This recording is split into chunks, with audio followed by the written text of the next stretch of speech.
आखिरी सलूट। इस कहानी को सादत हसन मंटू साहब ने लिखा है।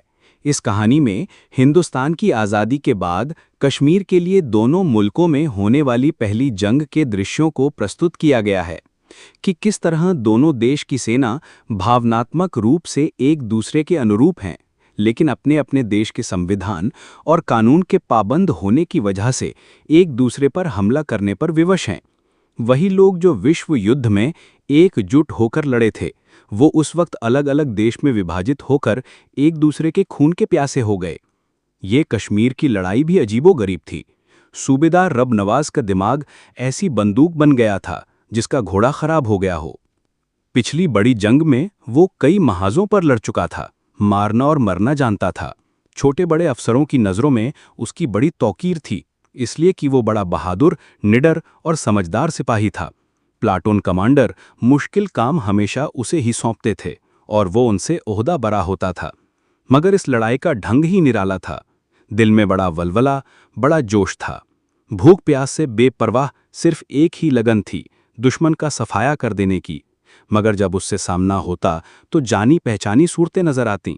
बाज दोस्त दिखाई देते, बड़े बगली किस्म के दोस्त, जो पिछली लड़ाई में उसके दोष बदोश इत्तेहादियों के दुश्मनों से लड़े थे, पर अब जान के प्यासे बने हुए थे। सूबेदार रब नवाज सोचता था कि ये सब ख्वाब तो नहीं, पिछली बड़ी जंग का ऐलान, भर्ती, कद आवर छातियों की पैमाइश, पीटी, चांद मारी और फिर महाज, उधर से इधर, इधर से उधर, आखिर जंग का खात्मा, फिर एकदम पाकिस्तान का क़याम और साथ ही कश्मीर की लड़ाई। ऊपर तले कितनी चीजें। रब नवाज सोचता था कि करने वाले ने यह सब कुछ सोच समझ कर किया है ताकि दूसरे बौखला जाएं और समझ न सकें, वरना यह भी कोई बात थी कि इतनी जल्दी इतने बड़े इनकलाब बर्पा हो जाएं। इतनी बात तो सूबेदार रब नवाज की समझ में आती थी कि वो कश्मीर हासिल करने के लिए लड़ रहे हैं। कश्मीर क्यों हासिल करना है, ये भी वो अच्छी तरह समझता था। इसलिए कि पाकिस्तान की बका के लिए उसका इल्हाक अशद ज़रूरी है। मगर निशाना बांधते हुए उसे जब कोई जानी पहचानी शक्ल नज़र आ जाती थी तो वो कुछ देर के लिए भूल जाता था कि वो किस गर्ज के लिए लड़ रहा है, किस मकसद के लिए उसने बंदूक उठाई है। और वो ये गालिबन इसलिए भूलता था कि उसे बार बार खुद को याद कराना पड़ा था कि अब की वो सिर्फ तनख्वाह, ज़मीन के मुरब्बों और तमगों के लिए नहीं, बल्कि अपने वतन की खातिर लड़ रहा है। ये वतन पहले भी उसका वतन था। वो इसी इलाके का रहने वाला था जो अब पाकिस्तान का एक हिस्सा बन गया था। अब उसे अपने उसी हमवतन के खिलाफ लड़ना था जो कभी उसका हमसाया होता था, जिसके खानदान से उसके खानदान के पुश्त हा पुश्त के देरीना मरासिम थे। अब उसका वतन वो था जिसका पानी तक भी उसने कभी नहीं पिया था, पर अब उसकी खातिर एकदम उसके कांधे पर बंदूक रखकर ये हुक्म दे दिया गया था कि जाओ, ये जगह जहां तुमने अभी अपने घर के लिए 2 ईंटें भी नहीं चुनी, जिसकी हवा और जिसके पानी का मज़ा अभी तक तुम्हारे मुंह में ठीक तौर पर नहीं बैठा, तुम्हारा वतन है। जाओ, उसकी खातिर पाकिस्तान से लड़ो, उस पाकिस्तान से जिसकी ऐन दिल में तुमने अपनी उम्र के इतने बरस गुजारे हैं। रब नवाज सोचता था कि यही दिल उन मुसलमान फौजियों का है जो हिंदुस्तान में अपना घर बार छोड़कर यहाँ आए हैं। वहाँ उनसे सब कुछ छीन लिया गया था, यहाँ आकर उन्हें और तो कुछ नहीं मिला, अलबत्ता बंदूकें मिल गई हैं, उसी वज़न की, उसी शक्ल की, उसी मार्के और छाप की। पहले सब मिलकर एक ऐसे दुश्मन से लड़ते थे जिन्होंने पेट और इनाम व इकराम की खातिर अपना दुश्मन यकीन कर लिया था। अब वो खुद 2 हिस्सों में बट गए थे। पहले सब हिंदुस्तानी फौजी कहलाते थे, अब एक पाकिस्तानी और दूसरा हिंदुस्तानी। उधर हिंदुस्तान में मुसलमान हिंदुस्तानी फौजी थे। रब नवाज जब उनके मुताल्लिक सोचता तो उसके दिमाग में एक अजीब गड़बड़ सी पैदा हो जाती, और जब वो कश्मीर के मुताल्लिक सोचता तो उसका दिमाग बिल्कुल जवाब दे जाता। पाकिस्तानी फौजी कश्मीर के लिए लड़ रहे थे या कश्मीर के मुसलमानों के लिए? अगर उन्हें कश्मीर के मुसलमानों के लिए ही लड़ाया जाता था तो हैदराबाद और जूनागढ़ के मुसलमानों के लिए क्यों नहीं लड़ने के लिए कहा जाता था? और अगर ये जंग ठेठ इस्लामी जंग थी तो दुनिया में दूसरे इस्लामी मुल्क हैं, वो इसमें हिस्सा क्यों नहीं लेते? रब नवाज अब बहुत सोच विचार के बाद इस नतीजे पर पहुंचा था कि ये बारीक बारीक बातें फौजी को बिल्कुल नहीं सोचनी चाहिए।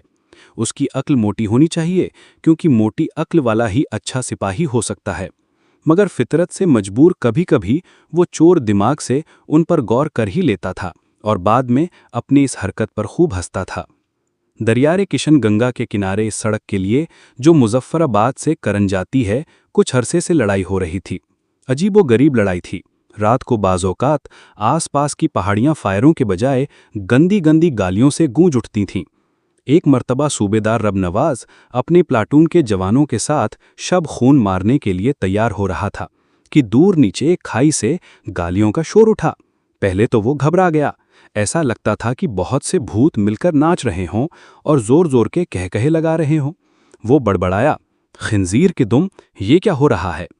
एक जवान ने गूंजती हुई आवाज से मुखातिब होकर ये बड़ी गाली दी और रब नवाज से कहा, सूबेदार साहब गालियां दे रहे हैं अपनी माँ के यार।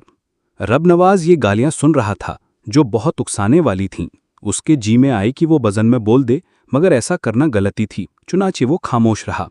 कुछ देर जवान भी चुप रहे, मगर जब पानी सर से गुजर गया तो उन्होंने भी गला फाड़ फाड़ के गालियां लुढ़काना शुरू कर दी। रब नवाज के लिए इस किस्म की लड़ाई बिल्कुल नई चीज़ थी। उसने जवानों को 2-3 मरतबा खामोश रहने के लिए कहा, मगर गालियां ही कुछ ऐसी थीं कि जवाब दिए बिना इंसान से नहीं रहा जाता था। दुश्मन के सिपाही नज़र से ओझल थे। रात को तो खैर अंधेरा था, मगर वो दिन को भी नज़र नहीं आते थे। सिर्फ उनकी गालियां नीचे पहाड़ी के कदमों से उठती थीं और पत्थरों के साथ टकरा टकरा कर हवा में हल हो जाती थीं। रबनवाज की प्लाटून के जवान जब उन गालियों का जवाब देते थे तो उसको ऐसा लगता था कि वो नीचे नहीं जाती, ऊपर को उड़ जाती हैं। इससे उसको खासी कोफ्त होती थी। चुनाचे उसने झुंझलाकर हमला करने का हुक्म दे दिया। रबनवाज को वहां की पहाड़ियों में एक अजीब बात नजर आई थी। चढ़ाई की तरफ कोई पहाड़ी दरख्तों और बूटों से लदी फंदी होती थी और उतराई की तरफ गंजी, कश्मीरी हित्तों के सर की तरह। किसी की चढ़ाई का हिस्सा गंजा होता था और उतराई की तरफ दरख्ती दरख्त होते थे। चीड़ के लंबे तनावर दरख्त, जिनके बटे हुए धागे जैसे पत्तों पर फौजी बूट फिसल फिसल जाते थे। जिस पहाड़ी पर सूबेदार रबनवाज की प्लाटून थी, उसकी उतराई दरख्तों और झाड़ियों से बेनियाज थी। जाहिर है कि हमला बहुत ही खतरनाक था, मगर सब जवान हमले के लिए बखुशी तैयार थे। गालियों का इंतकाम लेने के लिए वो बेताब थे। हमला हुआ और कामयाब रहा। 2 जवान मारे गए, 4 जख्मी हुए। दुश्मन के 3 आदमी खेत रहे। बाकी रसद का कुछ सामान छोड़कर भाग निकले। सूबेदार रबनवाज और उसके जवानों को इस बात का बड़ा दुख था कि दुश्मन का कोई जिंदा सिपाही उनके हाथ ना आया जिसको वो खातिर ख्वाह गालियों का मजा चखाते। मगर ये मोर्चा फतह करने से वो एक बड़ी अहम पहाड़ी पर काबिज हो गए थे। वायरलेस के जरिए से सूबेदार रबनवाज ने प्लाटून कमांडर मेजर असलम को फौरन ही अपने हमले के इस नतीजे से मुतल्ला कर दिया था और शाबाशी वसूल कर ली थी। करीब करीब हर पहाड़ी की चोटी पर पानी का एक तालाब सा होता था। इस पहाड़ी पर भी तालाब था, मगर दूसरी पहाड़ियों के तालाबों के मुकाबले में ज्यादा बड़ा। उसका पानी भी बहुत साफ और शफाफ था। गो मौसम सख्त सर्द था, मगर सब नहाए, दांत बजते रहे, मगर उन्होंने कोई परवाह न की। वो अभी इस शगल में मसरूफ थे कि फायर की आवाज़ आई। सब नंगे ही लेट गए। थोड़ी देर के बाद सूबेदार रबनवाज खान ने दूरबीन लगाकर नीचे ढलवानों पर नज़र दौड़ाई, मगर उसे दुश्मन के छुपने की जगह का पता न चला। उसके देखते देखते एक और फायर हुआ। दूर उतराई के फौरन बाद एक निस्बतन छोटी पहाड़ी की दाढ़ी से उसे धुआं उठता नजर आया। उसने फौरन ही अपने जवानों को फायर का हुक्म दे दिया। उधर से धड़ाधड़ फायर हुए, इधर से भी जवाबन गोलियां चलने लगीं। सूबेदार रबनवाज ने दूरबीन से दुश्मन की पोजीशन का बगौर मुताला किया। वो गालिबन बड़े बड़े पत्थरों के पीछे महफूज थे, मगर ये मुहाफिज दीवार बहुत ही छोटी थी। ज्यादा देर तक वो जमे नहीं रह सकते थे। उनमें से जो भी इधर उधर हटता, उसका सूबेदार रबनवाज की जद में आना यकीनी था। थोड़ी देर फायर होते रहे। इसके बाद रबनवाज ने अपने जवानों को मना कर दिया कि वो गोलियां जाया ना करें, सिर्फ ताक में रहें। जूं ही दुश्मन का कोई सिपाही पत्थरों की दीवार से निकलकर इधर या उधर जाने की कोशिश करे, उसको उड़ा दें। ये हुक्म देकर उसने अपने अलनंगे बदन की तरफ देखा और बड़बड़ाया, खिंजीर के दुम, कपड़ों के बगैर आदमी हैवान मालूम होता है। लंबे लंबे वक्फों के बाद दुश्मन की तरफ से इक्का दुक्का फायर होता रहा। यहां से उसका जवाब कभी कभी दे दिया जाता। ये खेल पूरे 2 दिन जारी रहा। मौसम यकलख्त बहुत सर्द हो गया, इस कदर सर्द कि दिन को भी खून मुंजमद होने लगता था। चुनाचे सूबेदार रबनवाज ने चाय के दौर शुरू करा दिए। हर वक्त आग पर केतली धरी रहती। जो ही सर्दी ज़्यादा सताती, एक दौर इस गरम गरम मशरूब का हो जाता। वैसे दुश्मन पर बराबर निगाह थी, एक हटता तो दूसरा उसकी जगह दूरबीन लेकर बैठ जाता। हड्डियों तक उतर जाने वाली सर्द हवा चल रही थी जब उस जवान ने, जो पहरेदार था, बताया कि पत्थरों की दीवार के पीछे कुछ गड़बड़ हो रही है। सूबेदार रबनवाज ने उससे दूरबीन ली और गौर से देखा। उसे हरकत नजर न आई, लेकिन फौरन ही एक आवाज बुलंद हुई और देर तक उसकी गूंज आसपास की पहाड़ियों के साथ टकराती रही। रबनवाज उसका मतलब न समझा। उसके जवाब में उसने अपनी बंदूक दाग दी। उसकी गूंज दबी तो फिर उधर से आवाज बुलंद हुई, जो साफ तौर पर उनसे मुखातिब थी। रबनवाज चिल्लाया, खिंजीर की दुम, बोल क्या कहता है तू? फासला ज्यादा नहीं था। रबनवाज के अल्फाज दुश्मन तक पहुंच गए, क्योंकि वहां से किसी ने कहा, गाली ना दे भाई। रबनवाज ने अपने जवानों की तरफ देखा और बड़े झुंझलाए हुए ताज्जुब के साथ कहा, भाई। फिर वो अपने मुंह के आगे दोनों हाथों का भोपू बनाकर चिल्लाया, भाई होगा तेरी मां का जना, यहां सब तेरी मां के यार हैं। एकदम उधर से एक जख्मी आवाज बुलंद हुई, रबनवाज। रबनवाज कांप गया। ये आवाज आसपास की पहाड़ियों से सर फोड़ती गई और मुख्तलिफ अंदाज में रबनवाज रबनवाज दोहराती बिल आखिर खून मुंजमद कर देने वाली सर्द हवा के साथ जाने कहां उड़ गई। रबनवाज बहुत देर के बाद चौंका। ये कौन था? फिर वो आहिस्ते से बड़बड़ाया, खिंजीर की दुम। उसको इतना मालूम था टेटवाल के महाज पर सिपाहियों की अक्सरियत 6 से 9 रेजिमेंट की है। वो भी उसी रेजिमेंट में था। मगर ये आवाज़ थी किसकी?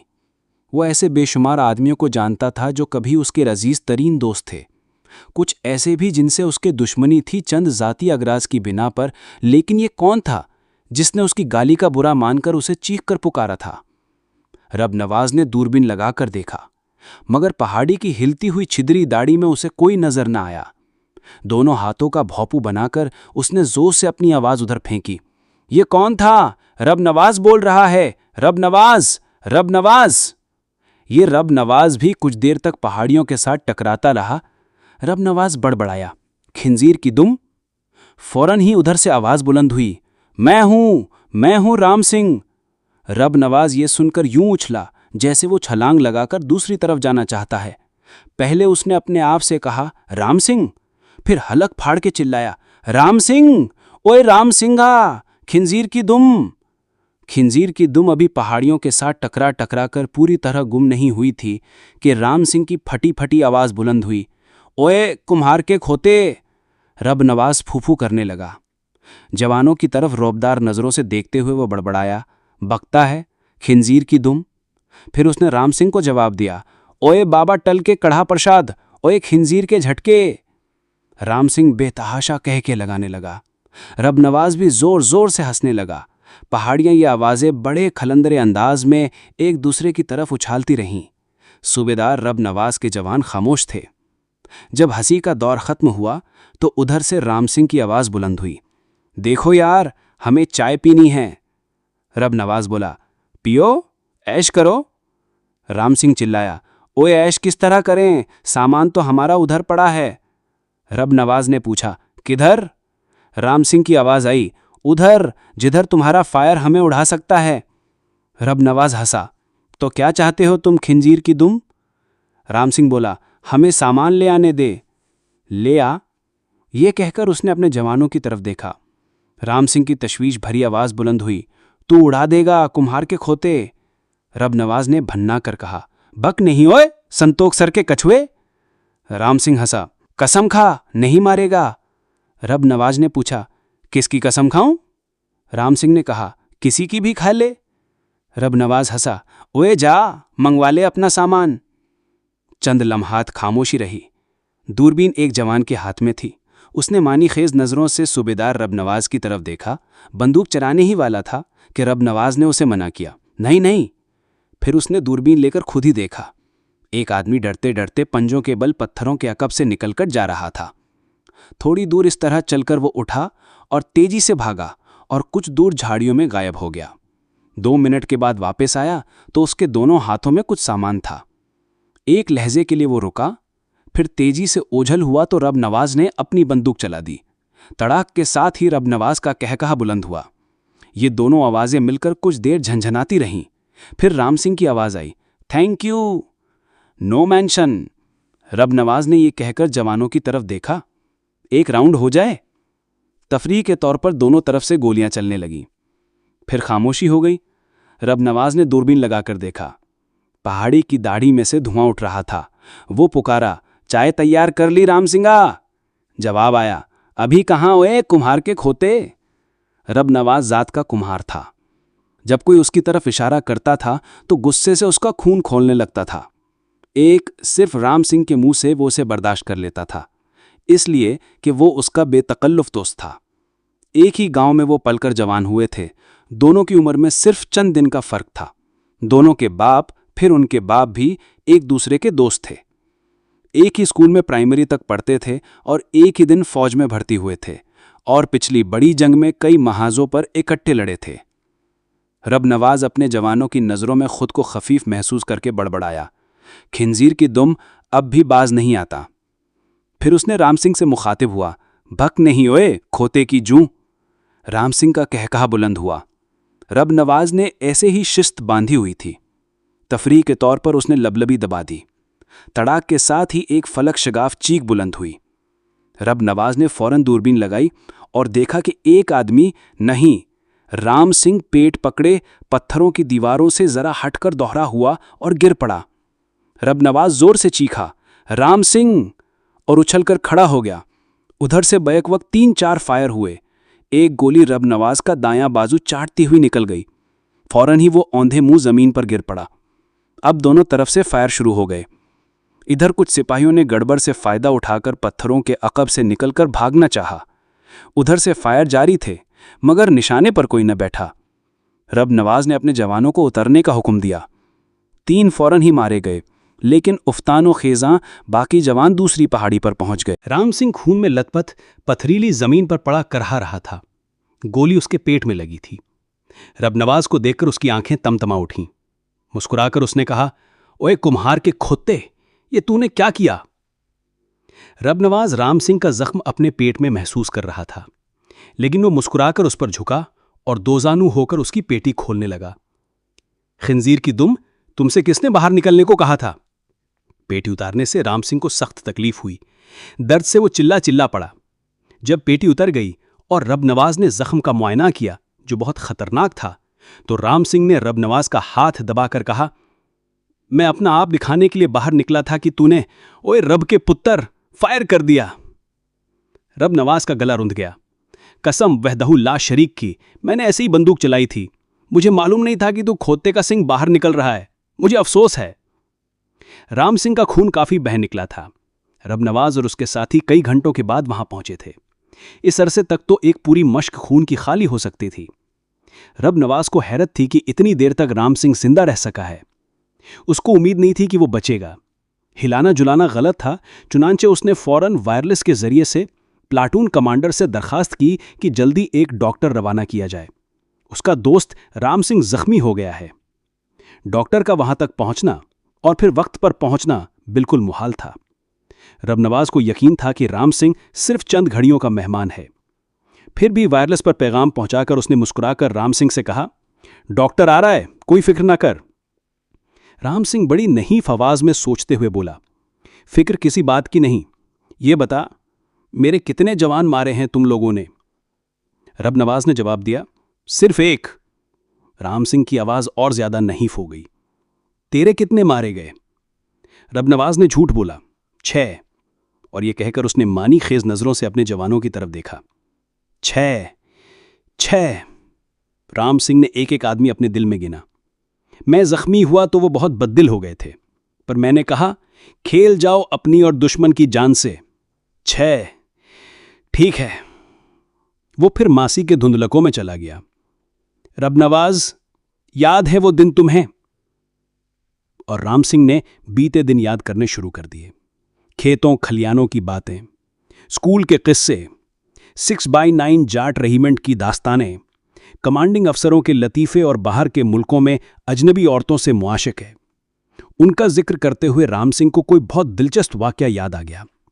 हंसने लगा तो उसके टीस उठी, मगर उसकी परवाह न करते हुए जख्म से ऊपर ही ऊपर हंसकर कहने लगा, ओए सुअर के तिल, याद है तुम्हें वो मैडम? रब नवाज ने पूछा, कौन? राम सिंह ने कहा, वो इटली की, क्या नाम रखा था हमने उसका? बड़ी मारखौर औरत थी। रब नवाज को फौरन ही वो औरत याद आ गई।